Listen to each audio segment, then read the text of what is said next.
Olá, muito boa noite para você, telespectador da Rede Vida. No ar mais um Frente a Frente, direto dos estúdios de Brasília, nesse momento em que a campanha eleitoral começa aí no seu aquecimento ainda. Tivemos apenas 2 debates até agora.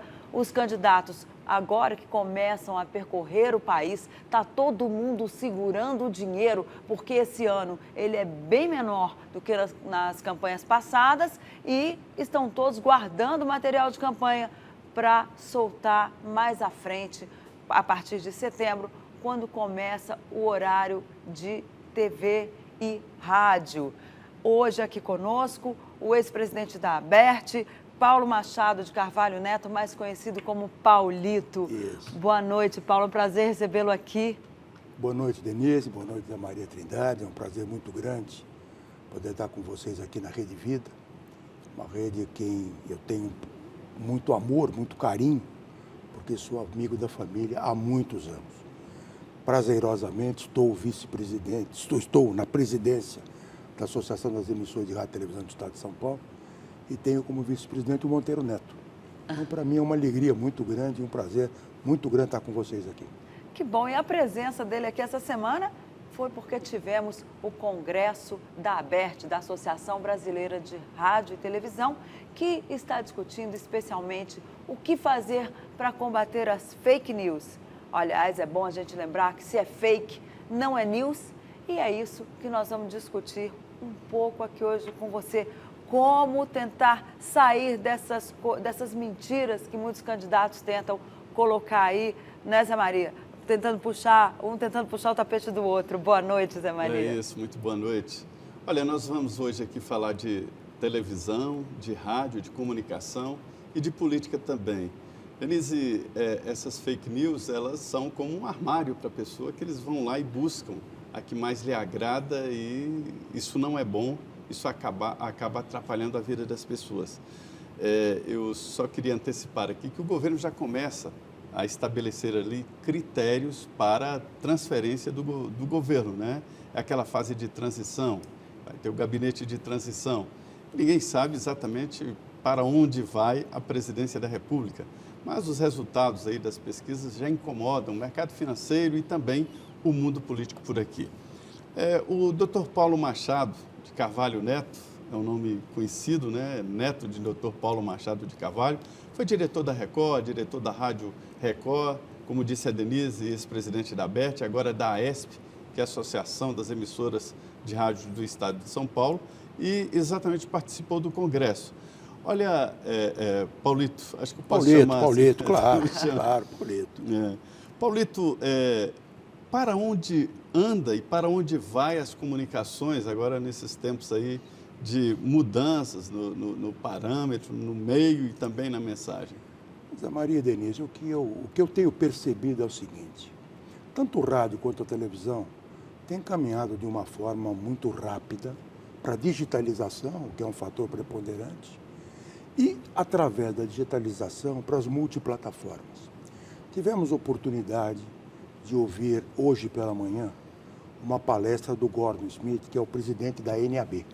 A NAB é a National American Broadcasters, que é a ABERT dos Estados Unidos. Só que muito maior, evidentemente, do que nós aqui. Nós aqui temos aproximadamente 3 mil associados. Nos Estados Unidos, a ordem é de 20 mil. Então, é 20 mil 20 mil associados, entre emissoras de rádio e televisão. E ele disse exatamente isso, que as multiplataformas vêm complementar o trabalho do rádio e da televisão. E atrás disso tudo, no meu ponto de vista, existe a coisa mais importante que a produção de conteúdo. Quer dizer, aqueles que tiverem condições de produzir um bom conteúdo terão como distribuí-lo em diversas plataformas. A exemplo do que vai acontecer no resto do mundo. Esse é o grande debate. Quando se fala em produção de conteúdo, é o que nós estamos fazendo aqui. Dá trabalho, é caro, mas tem que ser feito. Claro. E nunca a internet, de uma maneira tão solta, vai substituir um programa como esse, né? Não, absolutamente. Você veja, no meu ponto de vista, a internet ou qualquer outra multiplataforma, ela vem como um complemento da mídia tradicional. do rádio e da televisão. Vamos falar da mídia eletrônica, deixando um pouquinho de lado a mídia impressa. Complemento do rádio e da televisão, ou seja, possibilidade de interatividade mais direta com o público. Você terá a possibilidade, por exemplo, um comercial de um determinado cliente, direcioná-lo a públicos específicos. Exatamente. Dentro das redes sociais, no caso? Né? Dentro das redes sociais. Então, você vai poder, aquele mesmo comercial, através da televisão, direcioná-lo a públicos específicos. Você vai ter a possibilidade, nos canais de televisão, de terem canal 1, canal 2, canal 3, canal 4, canal 5, dentro da mesma frequência. Ou seja, a mesma emissora terá a possibilidade de geração de multiconteúdos. Então, eu entendo que o avanço é extremamente importante. Maria e Denise, se nós voltarmos 30 anos atrás, nós vamos nos lembrar que um aparelho celular custava quase que $1.000 e era uma dificuldade tremenda de se conseguir uma linha. Hoje, você passa na rua, praticamente o lojista te coloca para dentro da loja, te dá o telefone, te dá a linha, te dá bônus, deixa de pagar o primeiro mês. Quer dizer, a evolução é muito rápida. E nós, evidentemente, temos que acompanhar isso. Agora, você vê, voltando à questão eleitoral, como é que a gente pode... O candidato Geraldo Alckmin, por exemplo, aposta na campanha na TV, no rádio e televisão, porque ele vai ter mais tempo que os concorrentes. Agora, como é que é isso? O senhor acha que a campanha, a televisão, ela ainda vai ditar as regras eleitorais, ainda vai ditar favoritismos, como ocorreu até aqui, até a eleição de 2014? Veja, a televisão e o rádio atingem praticamente a 100% da população brasileira. Tem uma cobertura de 100% do território nacional. Evidentemente que a televisão, principalmente a televisão, através da imagem, e no caso específico desse candidato, o Dr. Geraldo Alckmin, ele terá um tempo de televisão maior do que os demais. É praticamente o dobro. Né? Ele terá um tempo maior em função até Quase da legislação. 40%. 40%. O que deve acontecer? Uma campanha bem feita, bem produzida, certo? Outros candidatos também o farão, certamente conduzirá o eleitor a procurar este ou aquele candidato. Então, eu acredito que a televisão e o rádio, mas a televisão principalmente, vai trazer uma modificação nesse ambiente. É claro que as redes sociais são importantes, elas todas estão aí convergindo, hoje são uma realidade. Nós temos uma ampla cobertura nacional em banda larga, não é como é o da televisão, o do rádio, mas é uma ampla cobertura em banda larga.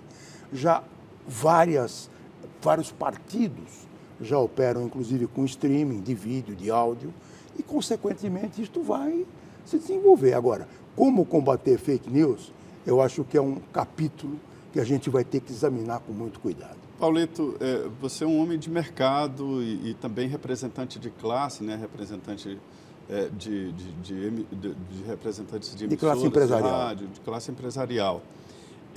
Como é que você está vendo a cobertura das empresas deste momento sério no Brasil, que é a eleição? Está tendo parcialidade, está tendo boa cobertura? Como é que está? Veja bem, José Maria, eu acredito no seguinte. Primeiro, nós temos ampla e absoluta liberdade de expressão, o que é um fato extremamente importante. Quer dizer, temos que considerá-lo como absolutamente vital. Qualquer um tem liberdade de dizer aquilo que quiser com responsabilidade. Porque, é claro, a responsabilidade, em momento algum, pode ser deixada de lado. Evidentemente que essa responsabilidade ela pode caminhar, inclusive, para o aspecto jurídico. Quer dizer, o profissional, o radialista, o jornalista, enfim, o comunicador social do meio eletrônico pode, inclusive, ser processado por aquilo que diz. Agora, evidentemente, Zé, que isto faz parte do jogo. O que é que nós temos visto acontecer? Mas é que tem muitos ataques aí. Pois é, Zé, mas eu tenho visto acontecer o seguinte. Infelizmente, os debates eleitorais, pelo menos aqueles que eu tenho visto, eu os entendo profundamente engessados. Mas difíceis. Isso é por causa dos próprios assessores, claro, né? Dos candidatos e a própria que legislação não pode. que obriga a participação de múltiplos candidatos simultaneamente. Então, praticamente não há espaço para perguntas e respostas. Você tem 45 segundos para responder, você tem 1 minuto para dar a resposta. Mas um programa de governo em 45 segundos. É muito difícil, não há condições. Não é? Então, eu acho que esse engessamento é uma coisa problemática, é uma coisa que a legislação eleitoral deve examinar com muito cuidado para ver o que vai fazer à frente. Um outro aspecto que eu acho importante é com referência às pesquisas eleitorais. Vejam, as pesquisas é uma amostra, é uma fotografia de um determinado momento, num determinado instante, certo? Estas todas que nós temos visto, é evidente que elas poderão ser modificadas de minuto a minuto, ou de instante em instante. Quem tem, por exemplo, serviços de streaming ou de internet, vê que hoje pode acompanhar em tempo real a sua audiência no seu blog, no seu site. Por quê? Porque já existem instrumentos de medida disso. Então, essas coisas todas farão, no meu ponto de vista, com que haja uma outra configuração eleitoral, especificamente nesse ano. Agora, repito, todos nós temos absoluta liberdade de expressão de dizermos aquilo que quisermos e de apoiarmos quem quiser. São duas coisas. A primeira é quando você fala aí nesse engessamento. Veja bem, as emissoras têm, como diz aqui o Paulito, responsabilidade. A lei não permite, mas deveria permitir que as empresas definissem os critérios dos seus próprios debates. Sim. E convidassem quem quisesse e pronto. Claro. E se responsabilizasse juridicamente e também perante ao telespectador. Perante, né? Claro. E, por outro lado, que é outro que eu queria que você comentasse, Paulito, é que existem, isso é uma novidade em eleição, ataques a empresas de comunicação como se elas estivessem agindo de forma parcial, profissionais, há uma tentativa de estrangulamento de profissionais. Sem dúvida nenhuma, Zé Maria. Veja, nós Vocês têm estudado isso lá na... Temos. Nenhum de nós está livre de sofrer esse tipo de ameaça, certo? Até porque existem divergências de pontos de vista e você tem situações favoráveis e contrárias a este ou aquele profissional, a este ou aquela empresa. Lamentavelmente, este é um fato, tá certo? É muito comum a gente ouvir, não, mas a empresa tal está fazendo uma campanha muito forte contra o candidato tal, o candidato X, o candidato Y. Eu entendo o seguinte, Zé Maria e Denise, é com absoluta liberdade de expressão, repito, que as empresas e os profissionais têm, com responsabilidade. Agora, as pessoas também criticam muito a imprensa quando diz assim, porque no Brasil não, as emissoras, os jornais, as revistas, enfim, não assumem que tem num espaço editorial que tem um candidato, né? Nos Estados Unidos isso é comum. New York Times anunciou o apoio ao candidato democrata, né? Já as emissoras mais conservadoras anunciam geralmente aos republicanos. E separa a notícia, né? E separa a notícia. Tem um espaço de opinião e tem um espaço de notícia. Por que isso não é feito aqui no Brasil? Isso ainda está tão misturado, Veja, assim, né, Denise, em alguns aspectos. Eu vou dizer a você o seguinte. Primeiro, nós temos um problema de legislação. A gente precisa entender que nós, ao longo deste período em que o rádio existe no Brasil, dos anos 30 para cá, passamos por uma série muito grande de reformas políticas, vamos assim dizer. E, evidentemente, que cada reforma dessas trouxe, de alguma forma, ao rádio e à televisão, alguns tipos de limitação. Então, por exemplo, a legislação eleitoral, entendo eu, que nos limita de uma maneira muito forte. Nos Estados Unidos, nós tivemos um exemplo recente dos jornais norte-americanos, a campanha, inclusive, contra o Trump. E o Trump tendo a posição que adotou contra a imprensa escrita nos Estados Unidos. Aqui no Brasil, eu acredito que com o desenrolar do tempo, com o desenrolar dos acontecimentos, as coisas começarão a abrochar. E as empresas começarão, e os seus profissionais, a serem partidários desta ou daquela tendência, deste ou daquele ponto de vista, o que é absolutamente democrático, o que é absolutamente verdadeiro. Mais transparente. Né? Claro, se nós queremos democracia, temos que entendê-la na sua plenitude. Então, para fazer democracia com liberdade e responsabilidade.